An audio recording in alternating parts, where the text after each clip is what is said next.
안녕하세요. 그녀의 북살롱 미셸입니다. 네, 오늘 함께 할 작가 그리고 책은 바로 알베르 까뮈이고요. 이방인, 그의 이방인을 소개해 드리려고 합니다. 워낙 유명한 작품이라 읽어보신 분들이 많을 겁니다. 진작 한번 소개됐었어야 되는 작가시죠. 제가 너무 좋아해서 좀 아껴두고 미뤄두지 않았나 싶어요.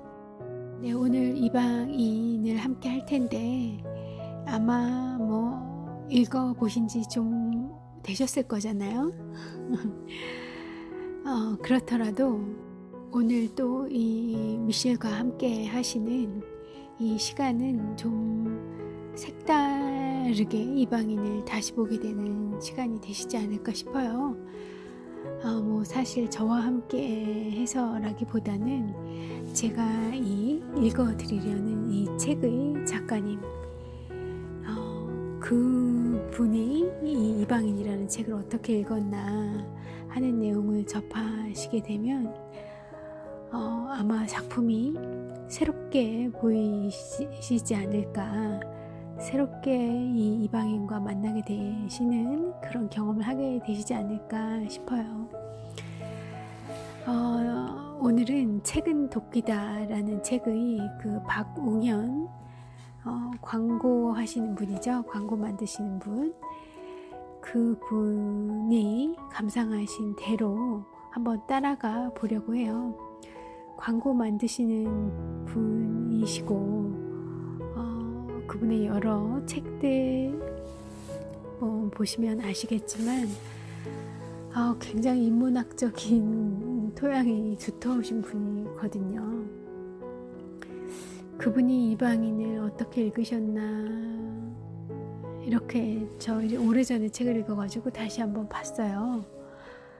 와, 이렇게 읽었어야 되는데 나는 도대체 이방인을 어떻게 읽은 건가. 읽는 방법이야 다양하겠죠. 사람마다 다를 것이고, 꼭 이렇게 읽어야 되는데 저렇게 읽어야 되는데 정답은 없지 싶습니다. 또 다르게 읽고 싶어도 나의 처한 상황이, 그리고 나의 그런 읽는 경험에 따라서 그렇게 안 되는 경우, 못하는 경우도 있을 수 있겠고요. 세월이 많이 지나고 나서 또 읽어보면 어느새 그렇게 읽혀지기도 하고 그래요. 그렇게 오늘 여러분들은 이방인을 다시 만나는 계기가 되실 것 같고요. 책 속으로 들어가 볼게요. 제가 여기저기 편집을 많이 해서 읽어드리려고 합니다. 이방인의 주인공은 메르소라는 남자입니다. 이 사람은 이해하기 쉽게 조르바 같은 사람이라고 보면 됩니다. 여기서 조르바는 그리스인 조르바, 그 소설 속의 조르바예요. 그러니까 이 이방인의 주인공이 메르소라는 이 사람이 조르바 같은 캐릭터라고 보면 된다는 말씀이세요. 저는 이 부분부터 의외다 싶더라고요. 이 이방인의 주인공 메르소는 굉장히 정적이고 비사교적인 그런 아웃사이더로 제 기억 속에는 남아있는데, 아니 이 사람이 어떻게 조르바와 같은 사람이라는, 같은 캐릭터라는 말이냐, 선뜻 동의가 되지 않더라고요. 그런데 이 박웅현 선생님이 이 메르소를 조르바와 같다고 보신 데에는 또 맥락이 있습니다. 한번 들어보세요. 그 또한 눈앞에 있는 게 가장 중요한 인물이죠. 그러니까 메르소가 조르바처럼 눈앞에 있는 것이 가장 중요하다고 생각하는, 그렇게 믿는 인물이라는 말씀이에요.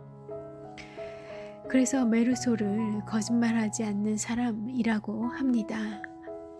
여기서 거짓이라는 건 단순히 진실이 반대편에 있다는 의미뿐 아니라 과장되어서 나타나는 감정의 표현까지도 포함합니다. 그러니까 거짓이라는 게 단순히 정말 그 사실과는 다른 속이는 것, 그런 허위 거짓, 그것 뿐만이 아니라 어떤 과장되어 있는 것, 과장해서 표현하는 것들, 그런 것들까지도 이제 다 그 거짓에 포함시켜서 이 이방인의 주인공 메르소가 거짓말하지 않는 사람이라는 거예요. 그러니까 허위 사실을 이야기한다거나 자기가 느끼는 어떤 감정을 과장해서 그렇게 포장해서 표현하는 사람이 절대 아닌 그런 인물이라는 거죠. 굉장히 뭐라고 표현할까요? 그 텍스트 같은 사람? 텍스트가 그 자체인 사람? 굉장히 무미건조하고 전혀 이 감정적인 동요도 전혀 없고 어떻게 보면 감정이 없는 것 같이도 느껴지는 그 냉혈인? 이건 저의 감상에 좀 포함되어 있을 수도 있는 것 같네요. 어쨌든 그 거짓말하지 않는 사람 메르소는 감정의 표현 이런 것도 없는 사람이죠. 가슴이 찢어진다는 표현 이런 건 그에게는 거짓인 거예요. 아무리 슬퍼도 가슴이 찢어지지는 않죠. 그건 과장입니다. 그런데 세상이 제대로 돌아가기 위해서는 가슴이 찢어진다고 말하는 사람을 또 필요해요. 하지만 메르소는 그 과장된 그 일체의 모든 과장된 이런 것들을 다 거부하는 그런 인물입니다. 예를 들어 소설 속에서 메르소는 어머니가 죽은 날 여자랑 섹스를 합니다. 슬픔은 잡히지 않는 것인데 그것을 표현하기 위해 더 큰 슬픔을 느끼게 되고 거짓 감정에 휩싸인다는 거죠. 햇살 찬란한 지중해에 위치한 알제에 살고 있는 메르소는 현재가 전부이고 감정이나 신을 믿지 않습니다. 현재가 전부인 거는 그렇다 쳐도 그거랑 감정을 믿지 않는 거랑은 도대체 무슨 연관이 있을까요? 궁금해지는 대목입니다.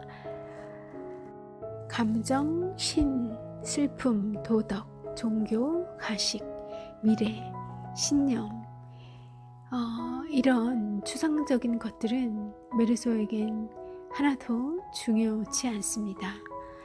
그래서 우리는 그를 이방인이라 부르고 이방인이 된 메르소는 결국 살인을 저지르고 감옥에 들어갑니다.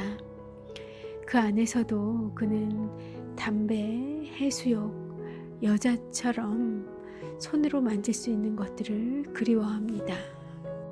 알베르 까미가 이방인의 소설에 들어가기에 앞서서 이 소설을 설명한 글에 이 주인공 메르소에 대해 소개를 한 부분이 있어요. 그 부분을 좀 읽어 드릴게요. 즉, 그는 거짓말을 하는 것을 거부한다. 거짓말을 한다는 것은 단순히 있지도 않은 것을 말하는 것만이 아니다.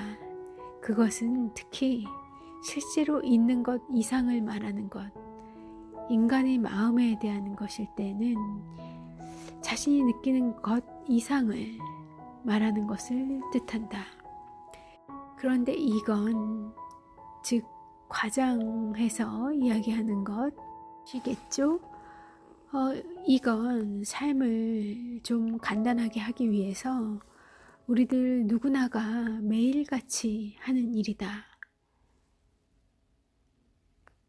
그래요. 이 부분에서 밝힌 것처럼 우리들 일반인들 누구나 매일같이 하는 그 일을 하지 않는 이 메르소는 그들과 다르기 때문에 그들에게 이방인으로 낙인 찍히는 그런 삶인 거죠.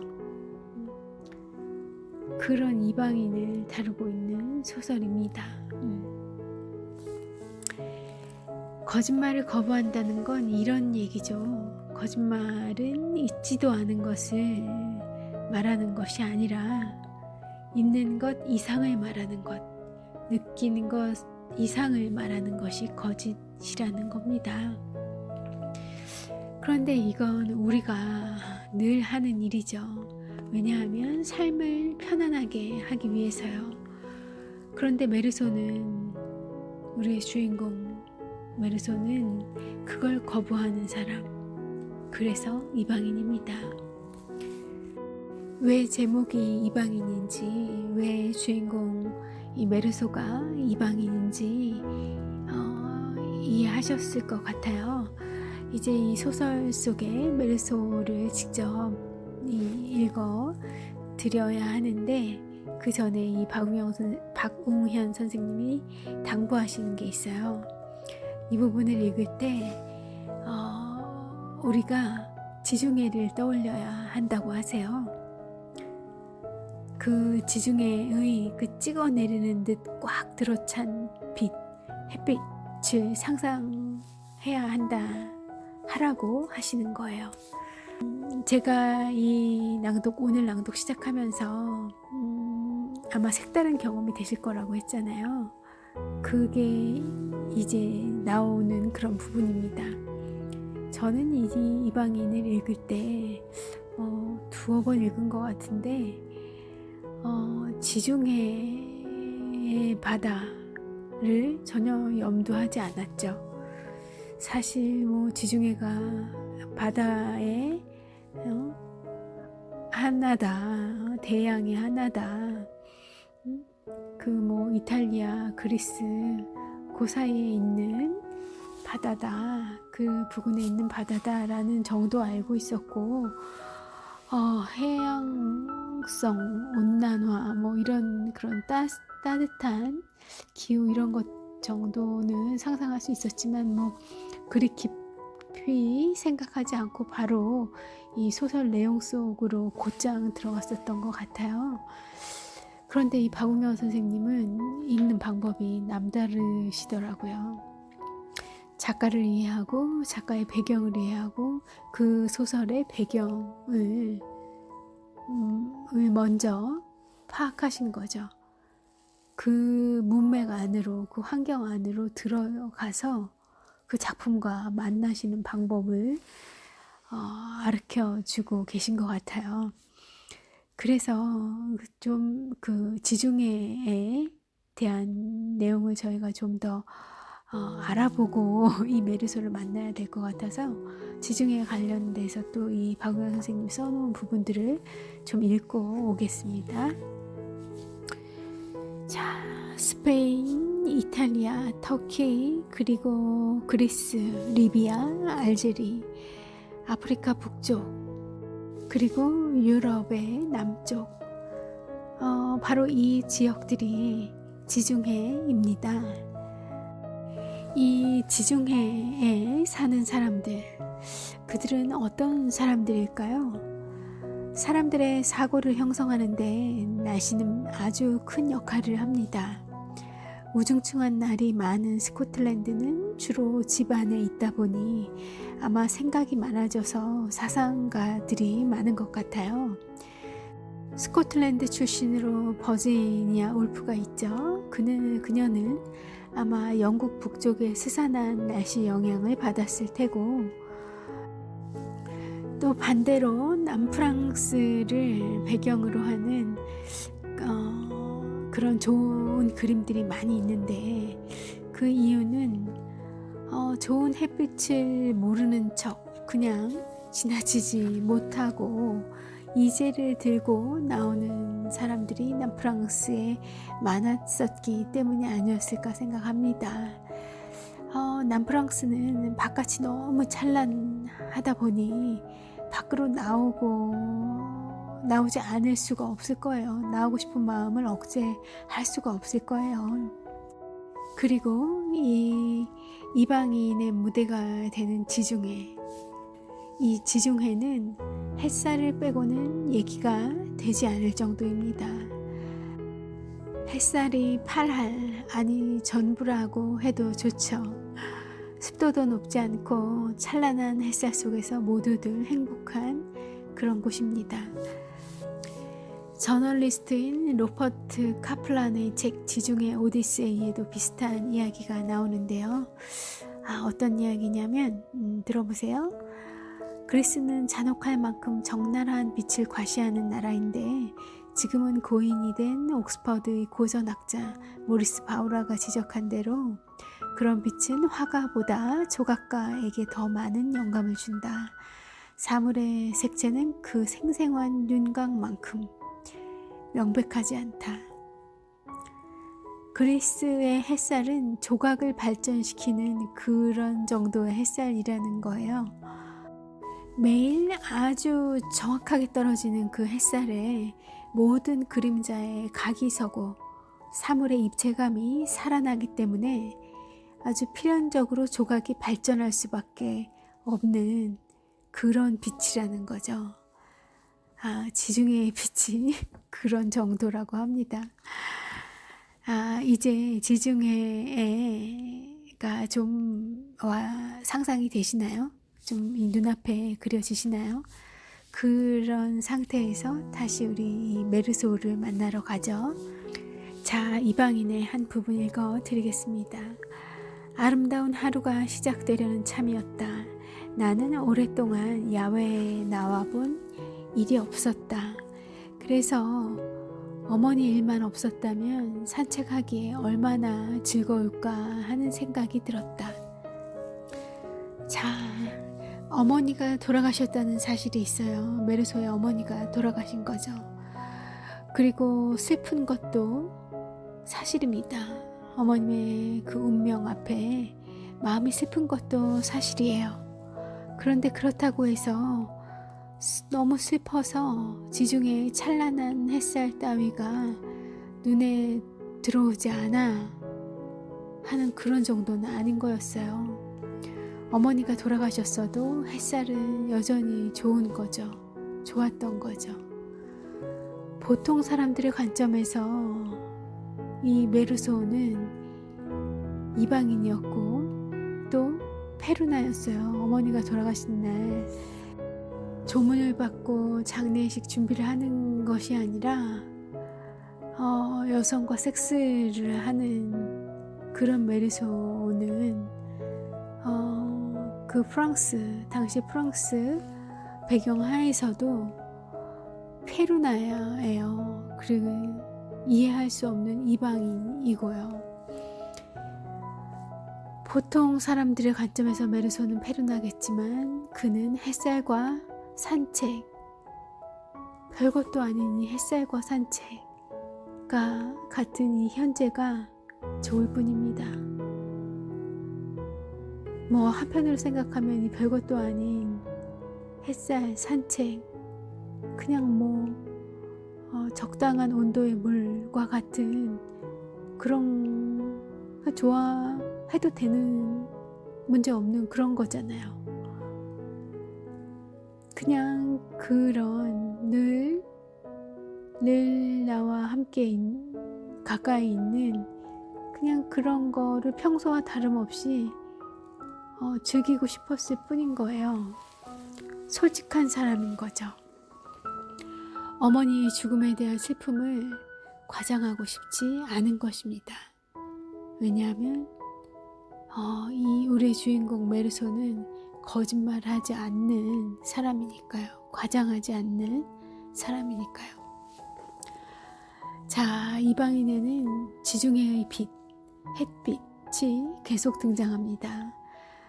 제가 문학평론가도 아니고 평론을 읽어본 적도 없지만 감히 해석해보면 광고쟁이의 입장에서 해석을 해보신다면 이 책의 열쇠가 되는 모티프는 햇빛인 것 같습니다.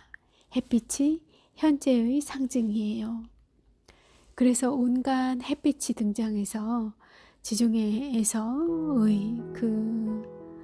바다의 해의 존재감을 느끼게 해줍니다. 다음 같은 구절들이 바로 그런 것들이에요. 들어보시죠. 해는 하늘로 좀 더 높이 떠올랐다. 또 이런 문장도 있습니다. 하늘에는 벌써 햇빛이 가득 차 있었다. 그것은 땅 위로 무겁게 내리쬐기 시작했고 더위는 급속히 더해갔다. 주위에는 한결같이 햇빛이 넘쳐서 눈부시게 빛나는 벌판이 보일 뿐 하늘에서 쏟아지는 빛은 견딜 수 없을 지경이었다. 네, 이 햇빛이 현재의 상징이고 이 햇빛이 이 책의 열쇠가 되는 모티프라고 읽어내신 거예요. 박웅현 선생님은. 알베르 까미는 그의 소설, 또 다른 소설 안과 겉에서 또한 빛에 대해 언급하는데 이런 문장이 있다고 해요. 이 많은 햇살을 기억에 담고 내 어찌 무의미에 대고 걸 수 있으리 라는 문장인데요. 이 뜻이 무엇이냐 하면 인생은 죽음을 곁에 두고 사는 무의미한 시간이지만 허무하게 죽음을 피할 수 없는 그런 인생이지만 삶의 기억 속에 그 많은 햇살이 들어가 있다면 어떻게 인생을 무의미에 허무에 걸 수 있냐는 겁니다. 이런 것들을 살펴봤을 때 지중해에서 나고 자란 우리 알베르 까미에게 햇빛은 아주 중요한 모티프가 되는 게 분명하고 그의 소설 이방인의 주인공 메르소에게도 그것이 투영된 것이죠. 자, 어머니가 죽고 장례식을 치른 후 메르소는 이렇게 말합니다. 그때 나는 일요일이 또 하루 지나갔고 어머니의 장례식도 이제는 끝났고 내일은 다시 일을 시작해야 하겠고 그러니 결국 달라진 것은 아무것도 없다는 생각을 했다. 이 문장은 어머니가 돌아가신 다음 날에 대한 이야기인데요.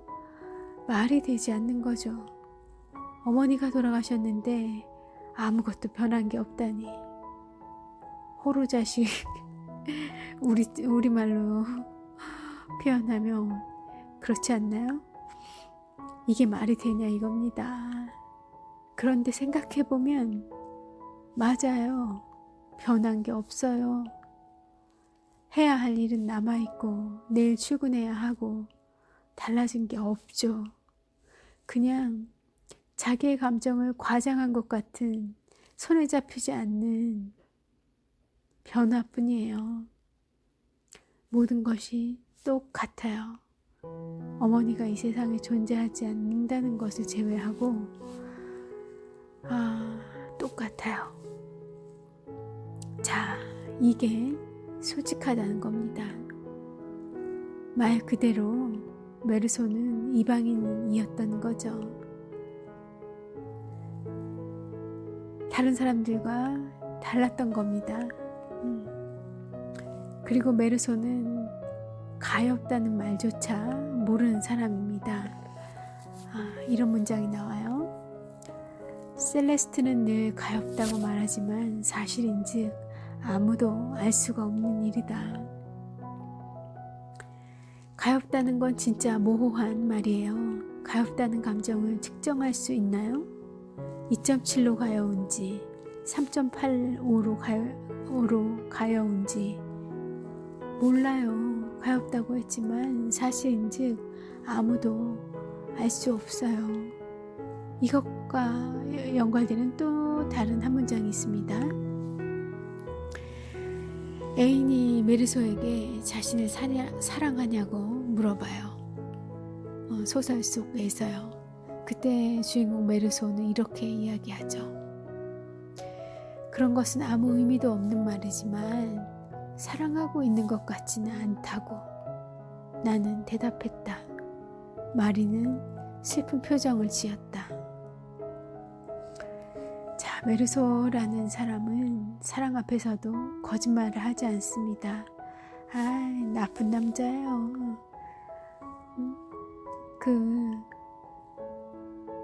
선의의 거짓말.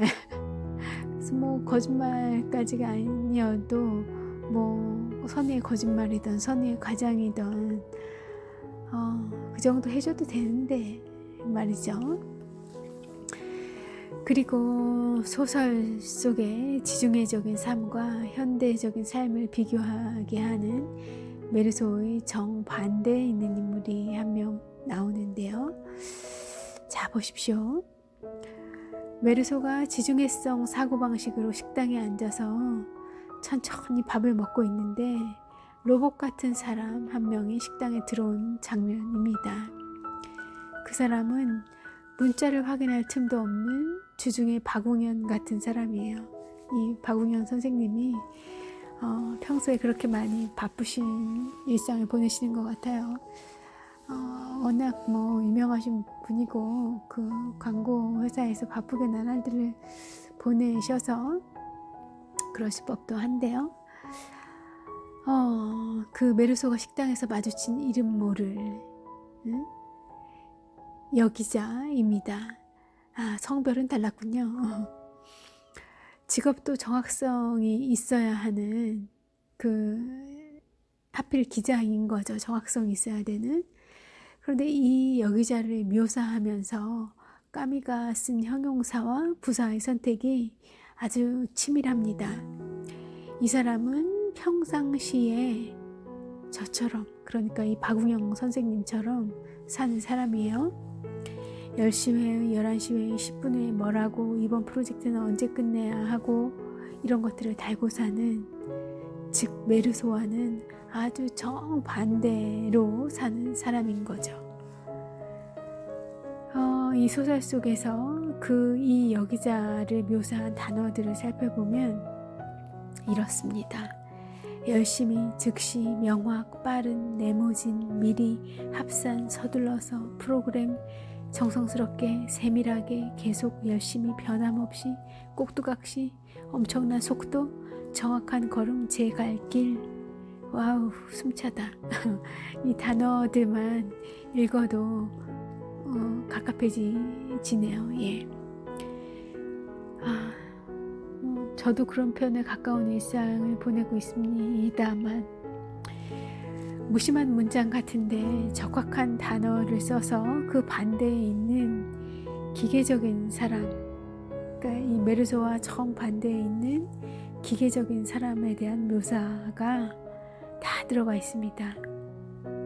그러니까 이 이방인이라는 소설, 까미의 이 작품이 얼마나 치밀한지 알 수 있는 대목이죠. 자, 아까 단어만 읽어드렸는데 그녀를 묘사한 부분을 풀리 다 읽어드려 보겠습니다. 그녀는 재킷을 벗고 자리에 앉아서 열심히 메뉴를 살펴보더니 셀레스트를 불러 즉시 명확하고 빠른 목소리로 먹을 요리를 전부 주문했다. 그러고는 오르데브르를 기다리는 동안 핸드백을 열고 네모진 종이 조각과 연필을 꺼내어 미리 합산을 해보고는 지갑에 팁까지 덧붙여 정확한 금액을 자기 앞에 내밀었다. 그때 오르데브르가 나오자 그녀는 서둘러서 먹었다. 다음 요리를 기다리며 또 핸드백에서 푸른 연필과 일주일 동안의 라디오 프로그램이 실린 잡지를 꺼냈다. 그 여자는 정성스럽게 하나씩 거의 모든 방송에 표시를 했다. 잡지는 12여 페이지나 되었으므로 그녀는 식사를 하는 동안 줄곧 세밀하게 그 일을 계속했다. 내가 식사를 끝마쳤을 때도 그녀는 여전히 열심히 표시를 하고 있었다. 그러더니 일어서서 그 변함없이 꼭두각시 같은 몸짓으로 재킷을 입고 나가버렸다. 아무것도 할 일이 없었으므로 나도 밖으로 나가 여자의 뒤를 잠시 따라갔다. 그녀는 인도 가장 자리를 따라 믿을 수 없으리만큼 엄청난 속도와 정확한 걸음으로 옆으로 비키거나 뒤돌아보지도 않고 제 갈 길만 가고 있었다. 자, 이 하나에 고스란히 알베르 까미가 들어있습니다. 이 까미가 대단한 이유는 바로 이런 세밀한 장치들을 계산해 넣어 글을 쓴다는 데 있지 않을까요? 자, 다시 메르소의 이야기로 돌아가서 메르소가 살인을 저지르고 경찰서에 가서 취조를 받는데 여러 가지 이론에 대한 설명을 듣습니다. 그때 메르소가 하는 말이 있어요. 들어보시죠. 사실인즉 나는 그의 이론을 뒤쫓아가기가 매우 어려웠다. 첫째는 몹시 더운 데다 그의 사무실에는 큼직한 파리들이 있어서 그것들이 얼굴에 달라붙었기 때문이고, 또 나는 그의 태도가 좀 겁이 나기도 했다. 이론이 어려워서가 아닙니다. 덥기 때문에, 그리고 파리에 신경이 집중되어 있기 때문이에요. 아주 실물적인 반응이죠. 그러니까 이 사람이 감옥에 가서 그리워하는 건 육체적인 것밖에 없는데, 그렇게 보면 누구와 닮은 구석이 있죠? 바로 그리스인 조르바입니다. 이런 이 맥락이 있었던 거예요. 이 메르소 전혀 다른 캐릭터로 제게는 전혀 상상도 없는 그런 연관인데요. 근데 듣고 보면 이 박우영 선생님의 논리를 따라가다 보면 정반대의 성격 같지만 사실 그 내면적으로는 조르바와 이 메르소가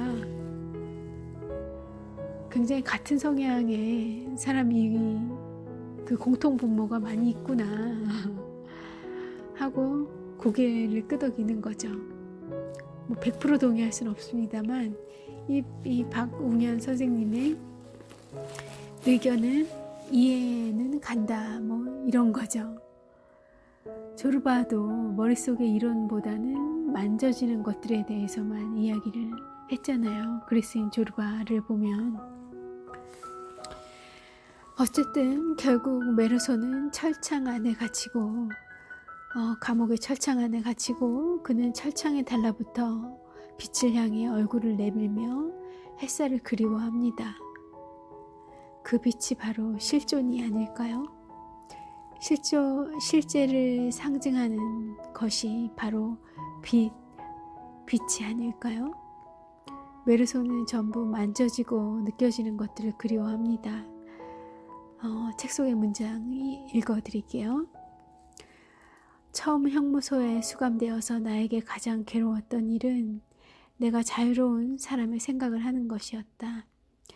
가령 바닷가로 가서 물속으로 들어가고 싶은 욕망이 솟곤 하는 따위인데, 발밑이 풀에 부딪히는 첫 물결 소리, 물속에 몸을 담그는 촉감, 거기서 느끼는 해방감,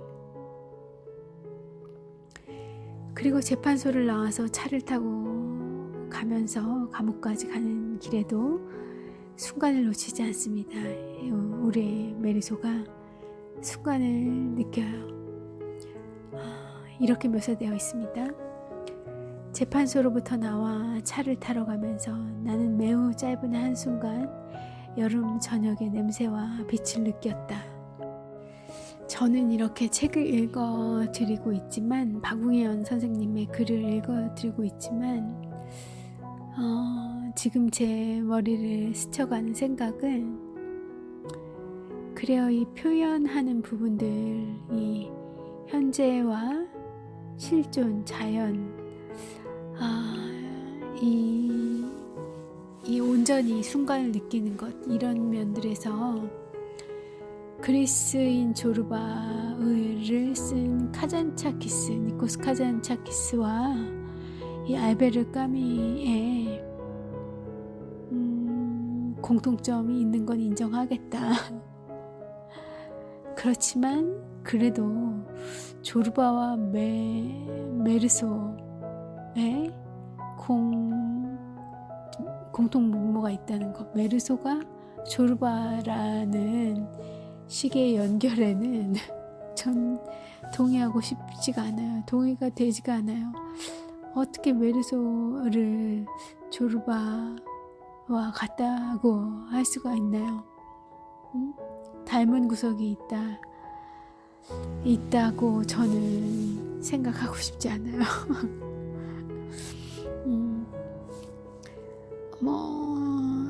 그들에게 이 자연이 주는 것, 그런 인상들은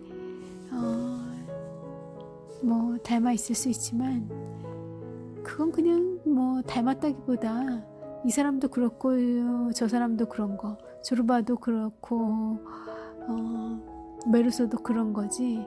그 둘이 그래서 닮은 꼴이다.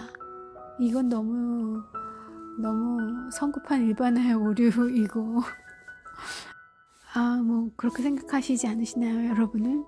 제 의견에 동조가 안 되시나요?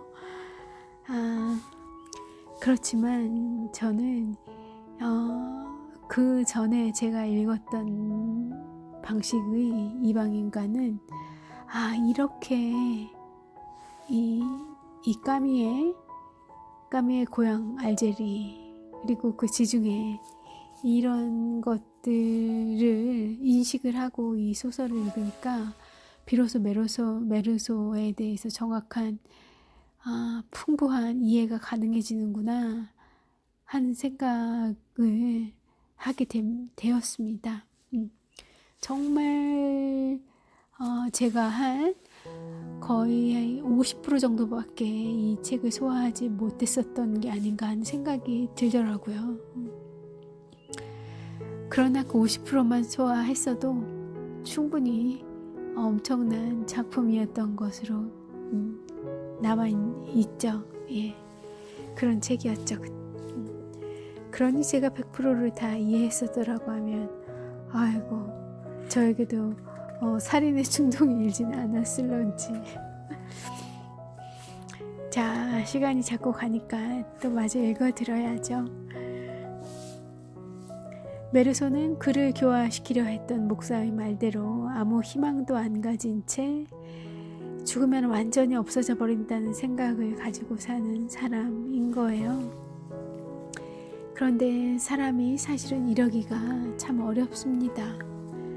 완전 그런 허무주의 속에서 살아가는 것도 쉬운 일은 아니라는 거예요. 이방인은 메르소는 여러모로 저에게 많은 영향을 주었어요. 이렇게 살다가 죽으면 끝인 것 같고 사후가 있다는 걸 못 믿겠어요. 아니 안 믿겠어요. 메르소나 조르바는 죽으면 끝이다 해요. 죽으면 아무것도 없어요. 그런 이 순간을 온전히 다 살아야겠어요. 때문에 더 가치로운 일을 하기 위해 참아야 한다. 이런 것도 없어요. 이 이방인이 박웅영 선생님에게 있어서 굉장히 영향을 많이 준 책인가 봅니다.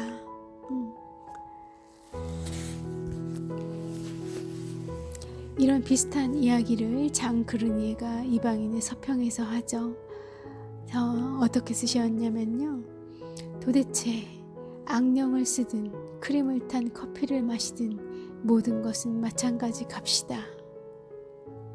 악령은 도스토옙스키가 쓴 작품이죠.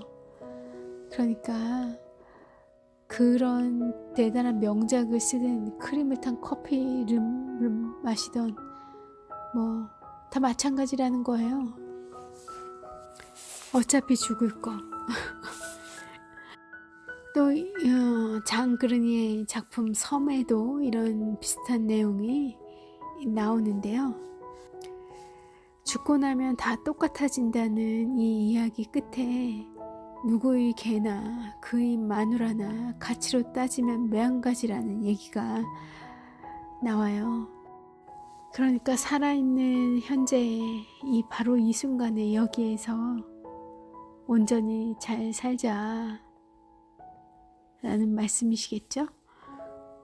그리고 그런 메시지를 까미가 우리에게 전하고 싶었을 거다 하는 말씀이신 것 같습니다. 그러나 이 미셸 양은 고백컨대 정말 이방인의 메시지가 이런 것이라고는 생각도 못했어요.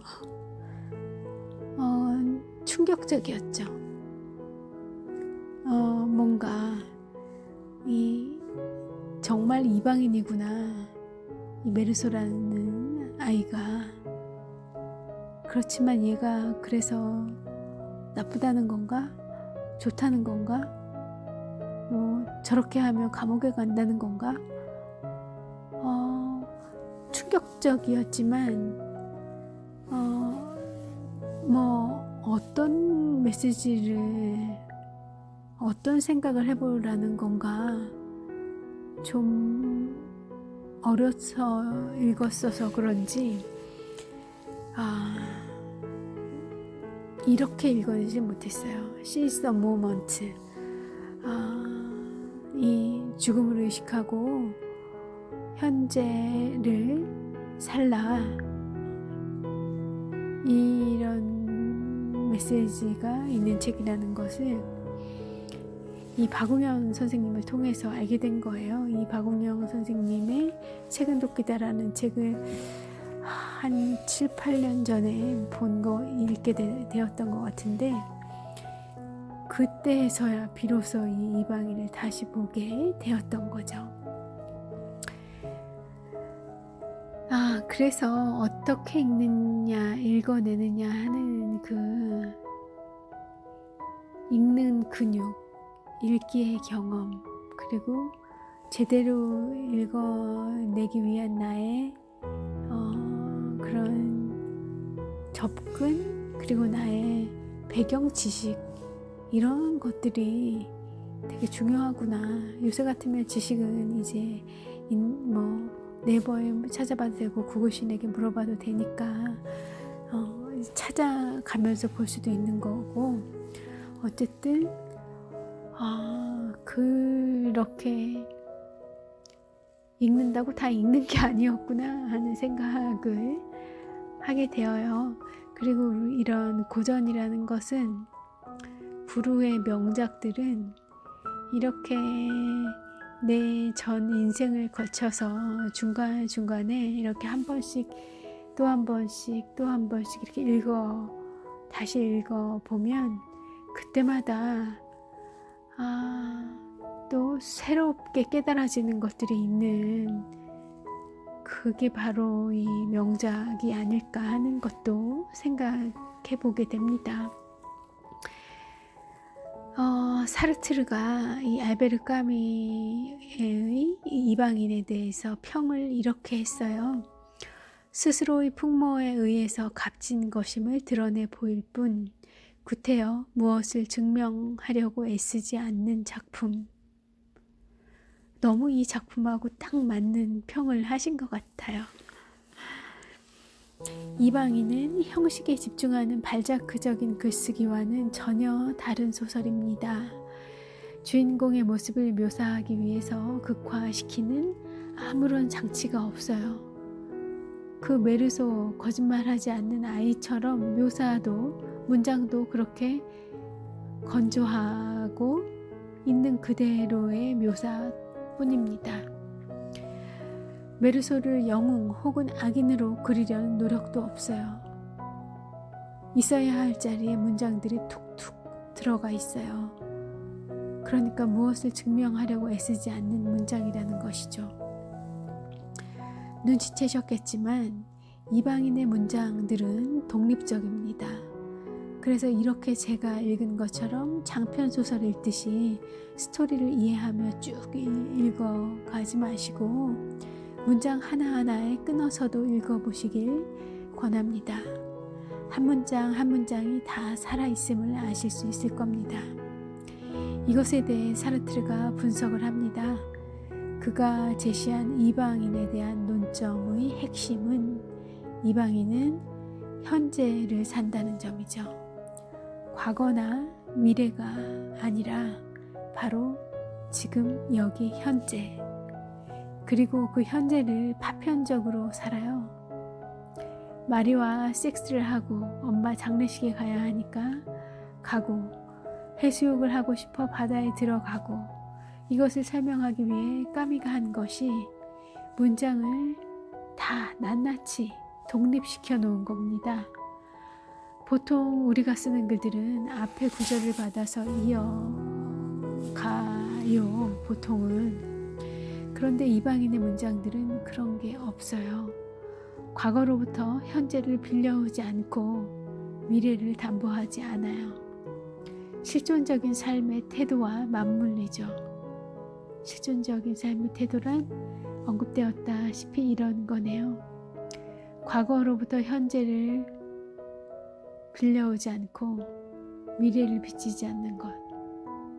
바로 여기에 내가 있는 이곳에 우뚝 서서 현재를 살아내는 것. 어떤 회피하거나 도망치지 않고 내 현실에서 당당하게 맞서서 살아내는 것. 시라고 실존적인 삶의 태도를 정의할 수 있겠네요. 그런 내용을 전달하는 형식을, 그러니까 내용과 형식을 똑같이 한 거라는 그런 지적을, 그런 발견을 사르트르가 한 겁니다. 그리고 까미는 그런 문체를 구사를 한 거고요. 야, 이 노벨상 받는 작가들은 다르군요. 저는 정말 스토리로만 이방인을 읽었지, 정말 이런 면들이 있는지 몰랐어요. 근데 압도되었죠. 이 스토리와 문장들에 압도되었죠. 근데 제가 왜 압도당하는지는 몰랐는데, 이런 의도된 문장, 의도된 장치들이, 라면 장치를 할 수 있는 것들이 있었던 겁니다. 후후. 각개의 문장은 그 전의 문장들로부터 이미 얻은 힘을 이용하기를 거부하며 저마다의 문장은 항상 새로운 시작이다. 실존적인 삶, 오늘이 전부이고 개가 그러하듯 멍멍개, 그 멍멍개가 그러하듯 밥을 먹고 있을 때 밥 먹고 꼬리칠 때 꼬리치는 것과 같은 메르소의 삶을 묘사하는 문장 하나하나는 독립적입니다. 개개의 문장과 다음 문장 사이에서 세계는 무로 돌아갔다가 소생합니다. 이 대목에서 잠깐 조르바의 문장이 떠오르네요. 조르바, 그리스인 조르바 소설 속의 문장들. 잠을 잘 땐 잠을 잘 자고, 먹을 때는 먹는 것에 집중해서 먹고, 사랑을 나눌 때는 온 세상에 그녀밖에 없는 것처럼 사랑에 집중하고, 그런 맥락의 글이었는데 그 문구가 생각나네요. 예. 자, 그래서 현재와 다른 과거와 미래에 의지하지 말고 현재에 집중하자는 철학을 쓰면서 과거와 미래의 문장에 의지하지 않고 현재의 문장들만 썼다는 겁니다. 그러니까 사르트르는 이방인을 읽고 형식과 내용이 같이 가고 있다는 얘기를 한 거죠. 이 사람도 참 대단하죠. 조금 더 이방인의 문장에 대한 사르트르의 이야기를 들어보면, 자, 읽어드릴게요. 마치 우리가 사는 순간순간이 개별적 광채이고 스스로 온전한 존재이듯 문장들도 하나하나가 개별적 존재이고 스스로 온전한 존재이다. 잘 짜여진 이야기보다는 그 하나하나가 관능적 기쁨인 저 내일 없는 작은 조각들의 광채를 더 좋아하는 것이다. 부조리 인간의 모든 경험들이 다 똑같은 값을 가진 것과 마찬가지로 이방인의 문장, 모든 문장들은 다 같은 비중의 값을 지닌다. 저마다의 문장은 독립적으로 위치하고 다른 문장들을 돌려버린다. 자, 다시 메르소에게로 돌아가서 사르트르의 말대로 사회는 어머니의 장례식에서 눈물을 흘리는 사람들을 필요로 하지만 메르소는 이걸 거부합니다. 알베르 까미는 이방인, 그러니까 세상이 필요로 하는 사람은 아니지만 스스로 삶의 실체를 지키는, 거짓말하지 않는 메르소를 세상 속에 던져 놓았습니다. 이 이방인이라는 소설을 통해서요. 햇빛 찬란한 지중해라는 공간을 배경으로 말이죠. 메르소가 죽기 직전 이런 말을 합니다. 감옥의 마지막 밤입니다. 그때 밤의 저 끝에서 백고동 소리가 울렸다. 그것은 이제 나에게 영원히 관계가 없게 된 한 세계로의 출발을 알리고 있었다. 거짓없이 현재를 살았던 메르소다운 죽기 직전의 마지막 사유입니다. 그리고 그의 영혼을 구원한다는 이유로 신부가 당신을 메르소를 위해서 기도하겠다고 하자 메르소는 처음으로 불같이 화를 내며 이렇게 이야기합니다. 너는 죽은 사람처럼 살고 있으니 살아있다는 것에 대한 확신조차 너에게는 없지 않느냐? 나는 보기에는 맨주먹 같을지 모르나 나에게는 확신이 있어. 나 자신에 대한 모든 것에 대한 확신. 아, 멋져요. 그쵸? 아, 까미는 어떻게 이런 소설을 썼을까요? 그 젊은 나이에 말이죠.